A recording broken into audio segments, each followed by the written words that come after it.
एक बार की बात है, रतनपुर गांव में रंजीत नाम का एक किसान रहता था। वो बहुत ही नकलची और लालची स्वभाव का था। वो आसपास के लोगों को देखता और उन्हीं की तरह काम करता। एक दिन मदन खेत में बाजरा बो रहा था। रंजीत ने उसे फसल बोते हुए देख लिया। उसकी बगल में ही रंजीत का भी खेत था। उसने सोचा, इस बार बाजरे की फसल में ज्यादा उपज होगी, मतलब मुनाफा भी ज्यादा ही होगा, तो क्यों ना मैं भी बाजरा ही बो दूं। वो घर गया और बाजरे का बीज लेकर खेत पर आ गया। मदन ने जब रंजीत को बाजरा बोते हुए देखा तो उसने कहा, क्यों रंजीत, क्या तुम भी मुझे देखकर बाजरा ही उगाना चाहते हो? रंजीत बोला, क्यों, ऐसा कहाँ लिखा है कि मैं तुम्हें देखकर बाजरा नहीं बो सकता? मेरा खेत है, मेरी फसल है, मैं जो चाहूँ वो करूँ, तुम्हें इससे क्या? मदन बोला, अच्छा ठीक है, इस साल फसल का दाम तुम गिराकर ही मानोगे। चलो ठीक है, वैसे भी तुम किसी की सुनोगे तो हो नहीं। रंजीत बिना कुछ कहे वहाँ से चला जाता है और वो घर आ जाता है। घर आने पर रंजीत की पत्नी बोली, सुनो, इस साल हरा चारा बच गया है, तुम एक काम करो, इसे गौशाला में बेच आओ, और वैसे भी ये यहाँ पड़ा पड़ा खराब हो जाएगा। रंजीत ने कुछ देर आराम किया और कुछ देर के बाद वो चारा लेकर गौशाला की तरफ चल पड़ा। रास्ते में उसे धनीराम मिला। धनीराम ने रंजीत से पूछा, कहाँ जा रहे हो भाई? रंजीत ने कहा, इस चारे को गौशाला देने जा रहा हूँ, चाहो तो तुम भी चलो भाई। धनीराम और रंजीत दोनों गौशाला की तरफ चल दिए। गौशाला पहुंचकर रंजीत ने गौशाला के कर्मचारी से कहा, लो ये चारा रख लो और बदले में मुझे 10 रुपए दे दो। 10 रुपए दे दो? लेकिन मैंने तो सोचा था तुम इसे दान करने आए हो।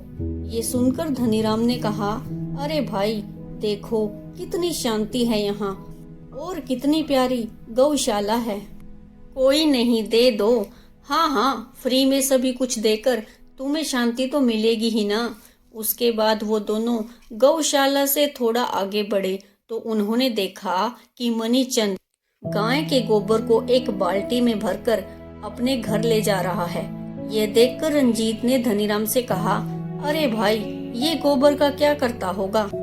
अरे भाई तुम्हें पता नहीं, मणिचंद इस समय अच्छे खासे पैसे कमा रहा है। वो इस गोबर से खाद और उपले बनाता है और उसे शहर बेच देता है। बदले में उसे काफी अच्छा दाम मिलता है।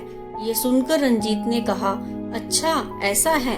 अगले दिन रंजीत गौशाला में सुबह सुबह पहुंच गया और गाय का सारा गोबर एक बाल्टी में भरकर अपने घर ले आया और उसने अपनी पत्नी से कहा, लो ये गोबर लो, इससे तुम्हें उपले और खाद बनाना है, जिसे बेचकर हम अच्छा खासा पैसा कमा पाएंगे।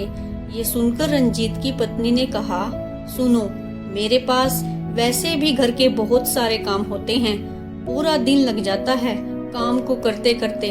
मेरे पास इतना समय नहीं होता कि मैं तेरे लिए गोबर के उपले और खाद भी बना दूं। अगर तुम फ्री हो तो तुम ही ये सब बना लो। रंजीत ने कहा, देखो देखो, मणिचंद की पत्नी कितनी मेहनत करती है, सामने देखो कितने उपले और कितनी खाद उन्होंने पहले ही बना रखी है। रंजीत की पत्नी ने कहा, मुझे नहीं पता, मैं ये सब नहीं करूंगी। दूसरी तरफ मणिचंद गौशाला से खाली हाथ लौटकर आया तो उसकी पत्नी ने कहा, क्या हुआ, आज गोबर लेकर नहीं आए?